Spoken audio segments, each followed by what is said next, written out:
Lalu ini nona berdoa lanjut, Tuhan, kami sudah dari pagi sampai malam tidak dapat ikan. Ini kakak Nyong sambung, benar Tuhan, Tuhan percaya, Tuhan lihat saya.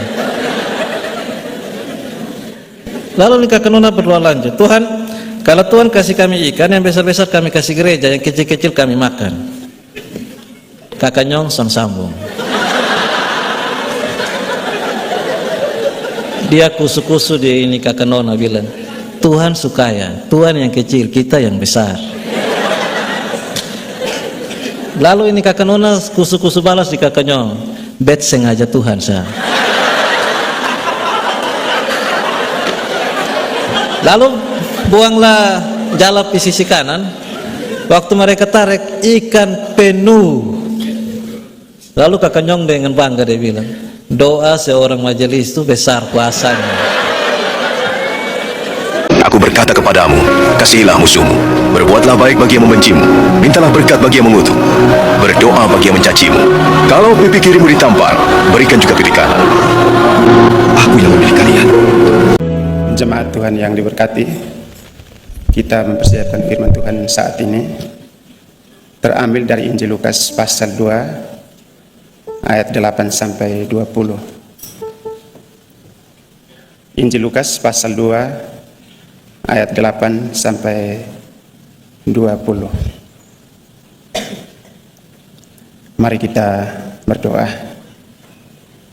Di hadirat-Mu yang kudus saat ini ya Tuhan, kami semua anak-anak-Mu boleh ada untuk beribadah, memuji dan membesarkan nama-Mu. Saat ini Tuhan, tiba saatnya untuk kami belajar dari kebenaran firman-Mu. Karena itu kami mohon Roh Kudus-Mu menolong dan memampukan kami semua, baik itu kami yang mendengar maupun hamba-Mu Bapak Pendeta yang akan berkata-kata bagi kami saat ini. Mengampuni kami dari salah dan dosa kami, dan berfirmanlah kepada kami saat ini, karena kami telah siap untuk mendengarnya. Dalam nama Tuhan kami Yesus Kristus, firman yang hidup itu, kami berdoa dan mengucap syukur kepada Bapa di surga. Amin. Bapak Ibu dipersilahkan berdiri. Lukas pasal 2 ayat 8 sampai ayat yang ke-20 di bawah berikop gembala-gembala. Di daerah itu ada gembala-gembala yang tinggal di padang menjaga kawanan ternak mereka pada waktu malam.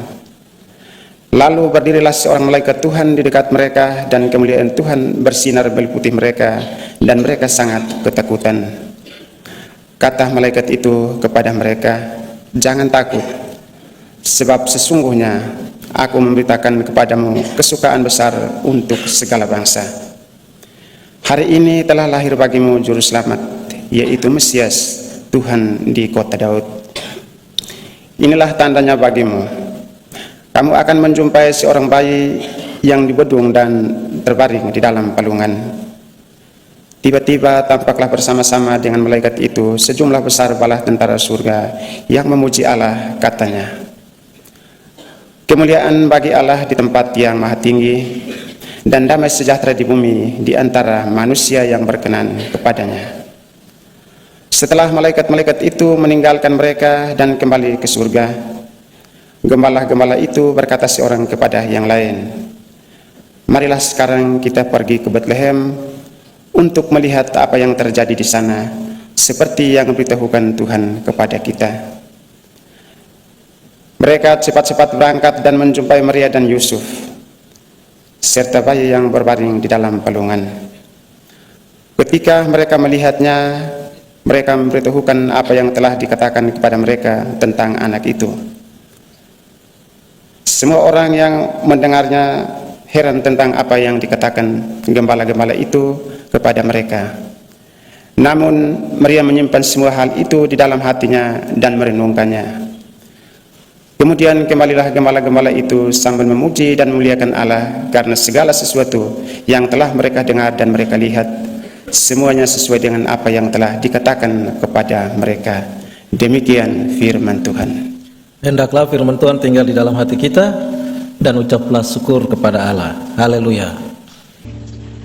Bapak, Mama, saudara-saudari, selamat Natal, selamat Tahun Baru, Salam. kita jabat tangan dulu dengan sahabat-sahabat di samping kiri, kanan, muka, belakang, atas, bawah. Ya, karena ada yang di atas, ada yang di bawah. Ucapkan selamat Natal, selamat tahun baru. Coba angkat tangan yang pemuda-pemuda dari klasis Kota Kupang.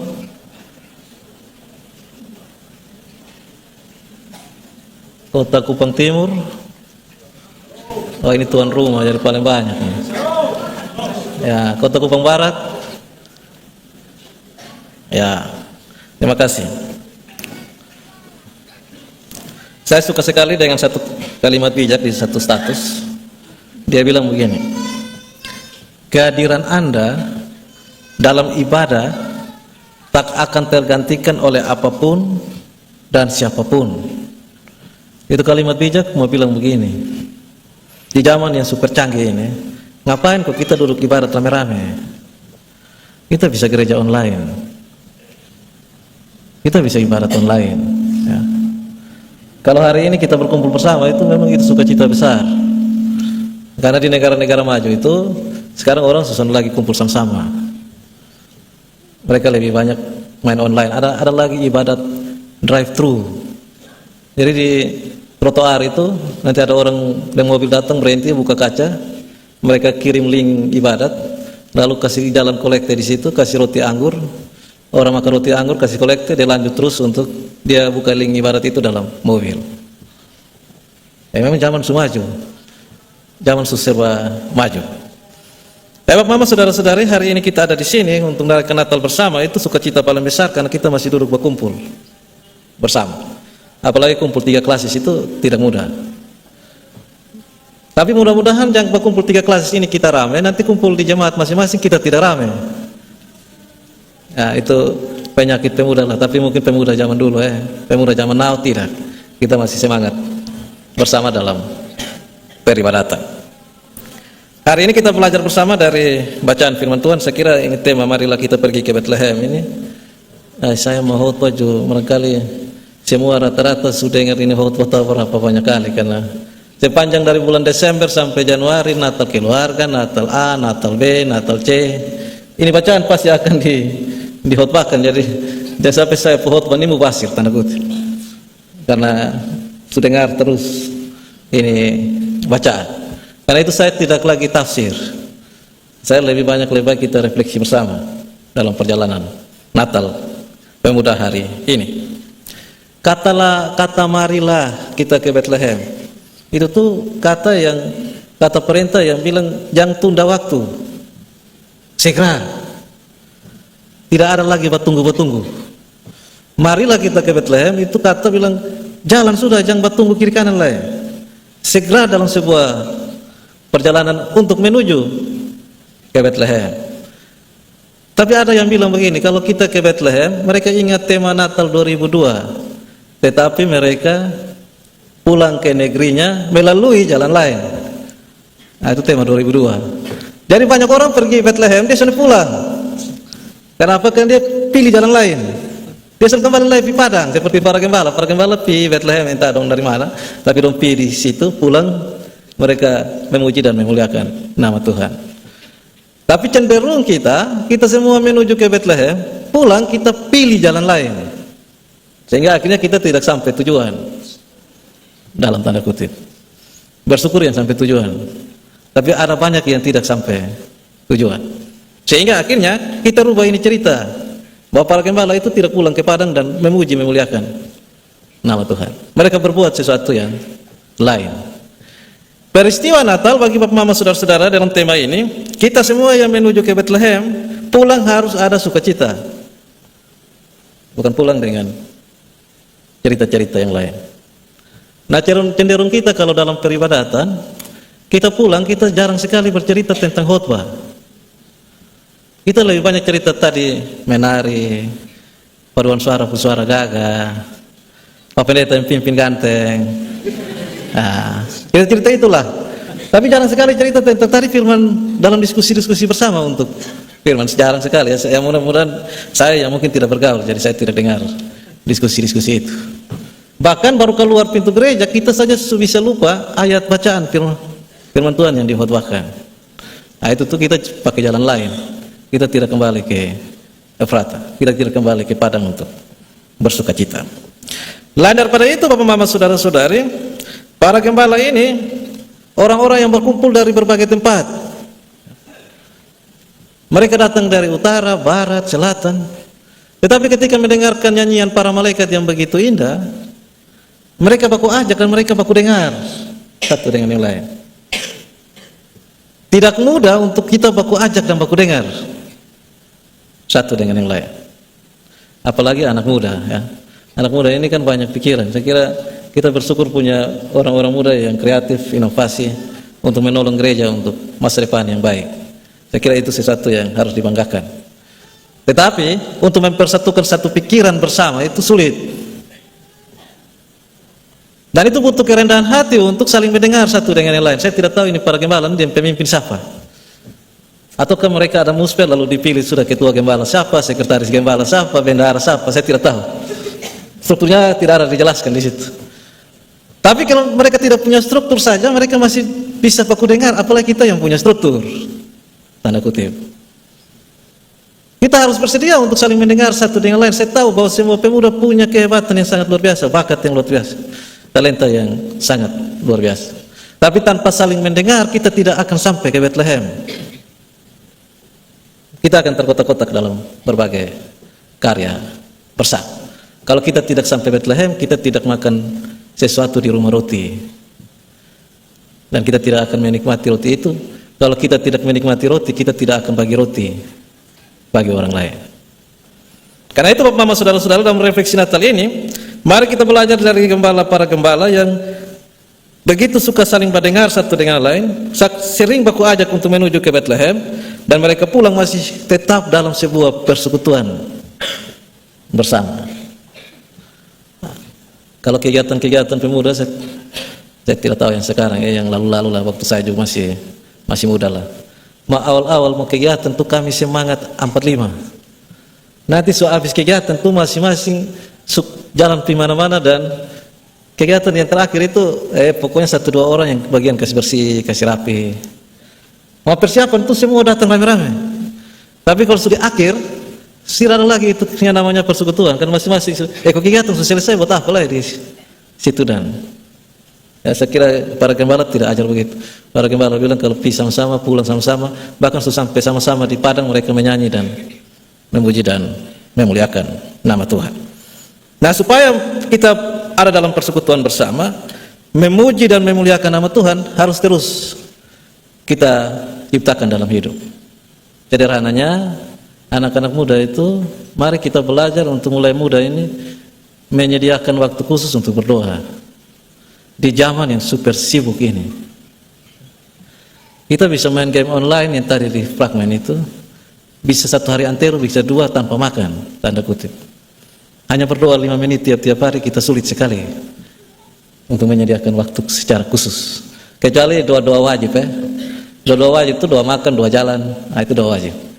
Jadi kalau dia mau jalan, dia berdoa, Tuhan tolong saya di perjalanan, dia angkat motor, dia menuju di tempat tujuan. Dia sampai di tempat tujuan, dia sedang bersyukur. Jadi seolah-olah dia hanya perintah Tuhan untuk antar dia sampai di tempat tujuan. Dia kasih tinggal motor di situ, Tuhan di tempat parkir sama-sama dia motor, dia pergi kerja lain. Nah, setelah habis dia kerja, dia datang, dia berdoa, Tuhan terima kasih sudah jaga ini motor, mari sama-sama dia pulang kembali ke rumah. Nah, jarang sekali kita berdoa untuk bersyukur. Kita tahu itu doa wajib, itu hanya kadang-kadang yang doa makan ini yang tutup mata situ langsung, apalagi kalau daging ayam so agak enak, dia sendiri ngomong di hati justru deh. Ya, saya tidak tahu yang lain, itu pengalaman pribadi ya. Saya kira kalau ada yang sama, nah kita 11-12 lah, tanda kutip. Tapi Mama saudara-saudari, marilah kita belajar untuk menyediakan waktu secara khusus untuk berdoa di zaman yang modern, di zaman super sibuk ini. Jangan susah baru berdoa, tapi berdoalah senantiasa walaupun susah cari waktu untuk berjumpa dengan Tuhan. Karena dengan berdoalah kita akan punya hubungan dengan Sang Immanuel itu, dan hubungan yang mesra dengan Sang Immanuel itulah menuntun kita untuk punya hubungan dalam sebuah persekutuan yang dibangun bersama. Dengan doalah kita punya semangat untuk terus setiap hari menuju Bethlehem untuk dapat berkat, lalu pulang menjadi berkat. Supaya kita tidak terjebak dengan doa rutinitas, tapi doa yang keluar dari hati. Doa untuk berjumpa dengan Kristus. Adalah yang berdoa bilang, Tuhan jaga saya, lindungi saya sampai di tempat tujuan dengan selamat. Tapi karena dia seburu-buru, nanti kalau ada anjing dia lari kincang, kok anjing agak potong dia pemotor, dia silih sedikit, dia memaki sedikit, ini anjing nih, selama setabrak bang dia lanjut perjalanan, dia jalan-jalan, dia dapat lihat nona doa dapat diri pakai celana umpan, dia pun pikiran agak lari kiri kanan dan seterusnya. Secara fisik dia sampai dengan selamat.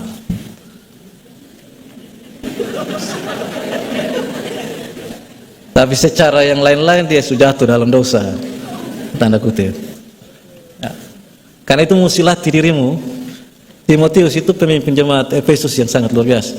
Kan dia melatih dirinya untuk senantiasa ada di hadirat Tuhan, untuk senantiasa berdoa dan selalu ada di hadirat Tuhan. Karena itu peristiwa Natal itu mengajak kita untuk pergi ke Bethlehem untuk berjumpa dengan Kristus. Perjumpaan itu bukan perjumpaan online. Perjumpaan itu mereka pergi dan melihat sendiri bayi Yesus yang ada di situ. Dan ketika mereka pergi, ada sukacita besar. Orang-orang yang dekat dengan Tuhan akan banyak tantangan dalam hidupnya, tapi ada sukacita besar dalam hidupnya. Sehingga ketika ia dapat tantangan, dia tidak cepat-cepat bunuh diri. Kenapa? Karena ada pengharapan, karena ada sukacita yang ada dalam karya kehidupannya. Karena itu pesan Natal bagi pemuda, bangun persekutuan, bangunlah persekutuan dengan Tuhan, bangunlah persekutuan bersama, supaya ketika kita ada di mana, kita memuji memuliakan nama Allah, dan dimanapun yang kita lakukan, semua orang melihat wajah Kristus dalam karakter kita. Dan banyak persepsi miring lah terhadap pemuda ya. Ada yang bilang pemuda hanya huru hara, pemuda hanya panas-panas tai ayam, kalau semangat-semangat terkujur redu. Tapi tidak, pemuda-pemuda Kristen yang punya karakter Kristus, ketika dia ada di mana, dia menampakkan wajah Kristus di situ. Dan saya kira itu semangat kita dalam persekutuan Gereja Masih Injil di Timur. Para pemuda yang akan terus menampilkan wajah Kristus di tengah-tengah karya-karya hidupnya. Kalau begitu, marilah kita menyediakan waktu khusus untuk berdoa, dan berdoalah dengan hati yang tulus, supaya ada kerinduan untuk terus berjumpa dengan Tuhan, dan dimanapun kita akan selalu mencari berkat. Saya mengakhiri khotbah saya dengan satu cerita begini. Cerita seulang alik, tapi saya cerita terus. Ini cerita yang bikin saya semangat ya. Cerita itu menggambarkan satu saat satu anak muda dengan satu nona, nyong dan nona lah. Ini nyong ini baru saja ditabiskan menjadi majelis. Dia masih muda, masih usia 20. Ketika dia ditabiskan jadi majelis, ini nyong waktu berlutut mau peneguan, dia menangis habis-habisan. Dan dia penona ada dulu lihat dia. Ada lihat dia menangis. Jadi ketika habis kebaktian, ini nona tanya, "Kenapa kok kakak, kenapa kok menangis?" "Beta masih muda, sama Tuhan pakai beta." Terlalu banyak orang di ini jemaat, sama Tuhan sun panggil dong panggil beta. Dia rasa bangga karena Tuhan panggil dia. Dia bilang, "Ini beta akan semangat, minggu depan beta akan terus beribadah." Minggu depan, ketika gereja lagi, nona datang, dia lihat di bangku majelis, ini nyong sonara. Lalu sebagai masih pacaran, jadi sebagai nona yang baik, habis kebaktian dia menuju ke ini nyong pun rumah. Dia tanya, "Kenapa kau harus pergi gereja?" "Barang sakit, minggu depan babet pi." Lalu nona bilang, "Nah kau tundua jalan-jalan, kau kersu habis kebaktian, jadi tundua jalan-jalan." Tapi nyong bilang, "Lebih baik kau tundua pi pancing ikan." Maka don dua pi pancing ikan, tapi don dua ada bawa jala kecil satu. Mereka jalan pi di pantai, lalu don dua rumah di dekat pantai lah, don dua bapak mama nelayan, jadi ada sampan di situ, don dua dorong pelan-pelan, bukan dorongnya dayung pelan-pelan sampai di tengah laut, sambil pancing-pancing, tapi supaya malas pancing, jadi don dua ini jala, don mulai buang jala di sebelah kiri, kanan, muka, belakang, atas, bawah. Sampai malam sudah pada ikan. Dari nona bilang begini, "Kakak, jangan sampai kakak sudah pikir aja nih antor sampai ikan." Kakak bilang, aduh betul, ini karena mana di penjara. Nona bilang, kalau begitu nah kakak berdoa dulu, berdoa minta ampun. Lalu kakak bilang, Nona saya berdoa. Nona bilang, kalau nanti kau tendua nikah, kakak yang kepala keluarga, jadi kakak yang doa. Kakak bilang, kalau nanti bet nikah, bet bayar belis, jadi Nona yang berdoa. Lalu Nona bilang, oke, beta berdoa tapi kakak sambung-sambung dari belakang. Kakak bilang, kalau sambung-sambung tuh bet pumfak. Lalu berdoalah Nona, Tuhan, kakak inari majelis tapi dia tidak pergi gereja. Lalu ini kakak nyong sambung, benar Tuhan, minggu depan saya pergi. Lalu ini Nona berdoa lanjut, Tuhan, kami sudah dari pagi sampai malam tidak dapat ikan. Ini kakak nyong sambung, benar Tuhan, Tuhan percaya, Tuhan lihat saya.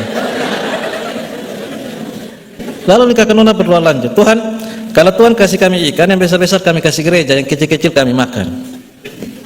Kakak nyong sambung. Dia kusu-kusu di ini kakak Nona bilang, Tuhan suka ya, Tuhan yang kecil, kita yang besar. Lalu ini kakak Nona kusu-kusu balas di kakak nyong, bet sengaja Tuhan sah. Lalu buanglah jalap di sisi kanan. Waktu mereka tarik, ikan penuh. Lalu kakak nyong dengan bangga dia bilang, doa seorang majelis itu besar kuasanya.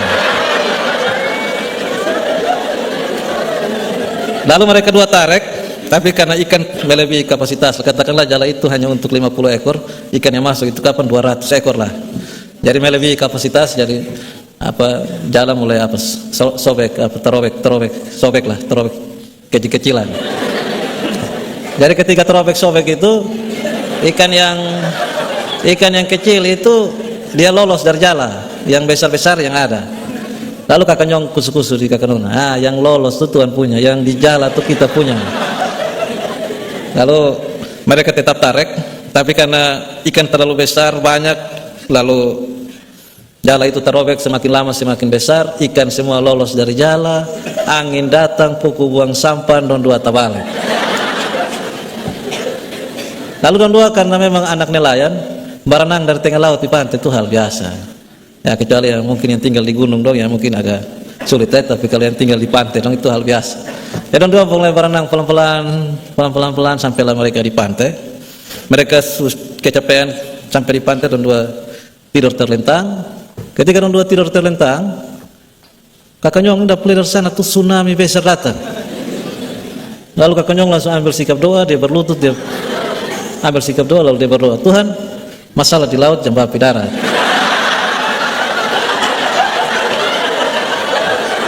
Bapak mama saudara-saudari, kalau kita mau berefleksi, kita hampir sama dengan kakak nyong dan kakak Nona itu. Kalau kita mau berefleksi, kita sama suruh berdoa sekot tempat tola bahela. Karena apa? Karena tidak membiasakan diri untuk berdoa. Kadang-kadang yang kita ucapkan itu hanya rutinitas, formalitas, bukan datang dari hati. Kadang-kadang kita memang banyak sekali, kalau kita mau jujur, kita menipu Tuhan yang cukup banyak dalam hidup ini. Bahkan kalau nanti susah, baru kita ingat Tuhan.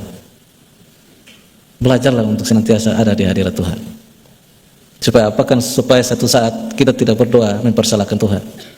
Tuhan, masalah di laut jangan bawa di darat. Tapi benar-benar kita ada di hadirat Tuhan.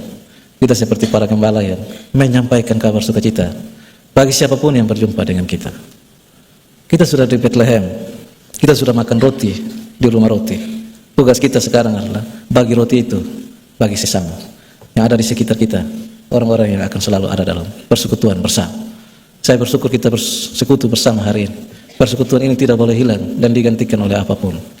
Kita harus ada terus bersama dalam karya bersama untuk menyatakan bahwa di mana kita berada, di situ Kristus ada, dan kita berbagi berkat bagi banyak orang. Saya kira itu refleksi Natal bagi pemuda. Selamat Natal, selamat untuk hidup dalam persekutuan bersama. Kita ada, kita sama-sama akan menampakkan wajah Kristus di tengah-tengah kehidupan ini. Tuhan Yesus memberkati kita. Amin. Aku berkata kepadamu, kasihilah musuhmu, berbuatlah baik bagi yang membencimu, mintalah berkat bagi yang mengutuk, berdoa bagi yang mencacimu. Kalau pipi kirimu ditampar, berikan juga pipi kanan. Aku yang memilih kalian.